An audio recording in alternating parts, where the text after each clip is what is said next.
Hinihimok ng Social Security System na gamitin ng mga retiree pensioner ang Pension Loan Program. Yan daw ay para maiwasan ang ilang paraan ng pangungutang gaya po ng Sangla ATM. Balitang hatid ni Jamie Santos. Tuwing di nagkakasya ang tinatanggap na pensyon, ang ilang retirado na napipilitang mangutang at ginagamit pang collateral ang kanilang mga ATM card kung saan pumapasok ang pensyon. Wala pang batas na nagbabawal ang tinatawag na sangla ATM sa bansa.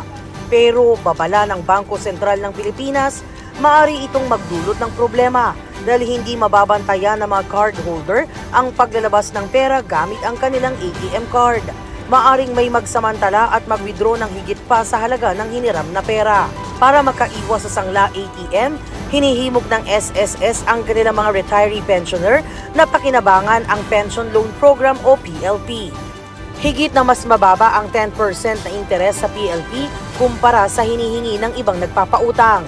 Ang mga kwalipikadong retiree pensioner pwedeng makahiram ng halagang katumbas ng 12 buwan na tinatanggap nilang pensyon o maximum loan na 200,000 pesos.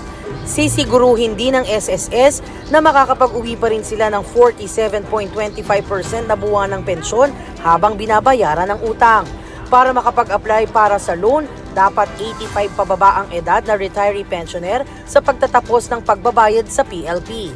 Aktibo dapat ang pension status, walang binabayarang ibang loan at hindi naka-advance ang pension sa ilalim ng SSS Calamity Assistance Package. Updated din dapat ang address at mobile number ng pensioner. Maaring mag-apply sa pinakamalapit na branch ng SSS o sa pamamagitan ng kanilang My.SSS account.